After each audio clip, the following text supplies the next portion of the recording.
Welcome to Clark in Pampanga and Tarlac, and welcome to Anthro on Foot's walking tour.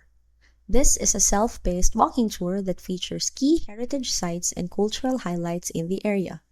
We hope you enjoy this tour as much as we enjoyed curating it. Introduction. The Aita and Sambal indigenous groups are known to have inhabited the region that is now Clark and Pampanga.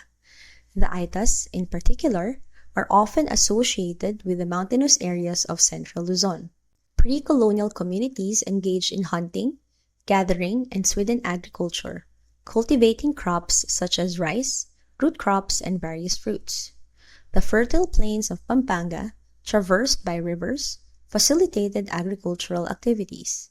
Trade networks were also established between coastal and inland communities. The rivers, including the Pampanga River, played a vital role in the daily lives of the indigenous communities. They served as sources of water for irrigation, transportation, and fishing, contributing to the agricultural productivity of the region. Indigenous communities in the area had rich cultural traditions, including music, dance, and rituals tied to agricultural cycles and spiritual beliefs. Ancestor veneration and worship of nature deities were common elements of their religious practices. The arrival of the Spanish colonizers in the 16th century marked a significant turning point in the history of Pampanga and Tarlac.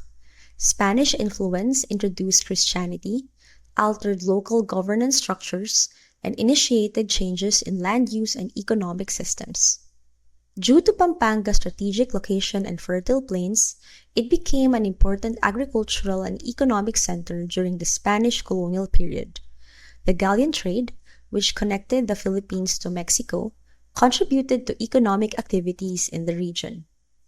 The latter part of the 19th century saw the decline of Spanish colonial rule, and the Philippines came under American control after the Spanish-American War in 1898. In the early 20th century, the United States established Clark Air Base as a major military installation. Clark played a crucial role during World War II and the Cold War.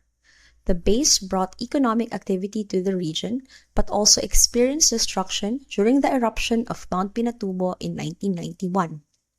The eruption of Mount Pinatubo and the refusal of the Philippine Senate to renew the USS lease of Clark Air Base led to its closure. Lahar flows and ashfall heavily damaged the infrastructure, and the base was subsequently abandoned. After the closure of the airbase, the Philippine government, recognizing the potential for economic development, decided to convert the area into the Clark Freeport Zone. This development aimed to attract investments, generate employment, and stimulate economic growth.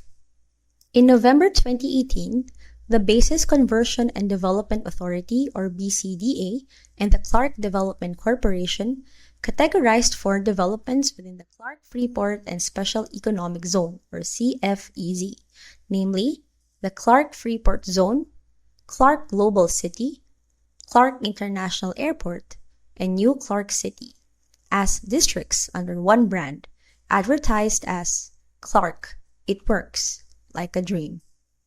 Such expansion, however, has led to massive displacements of the local population, particularly the Aitas and the Kapampangans, who were forced to leave their ancestral homes behind in the name of development.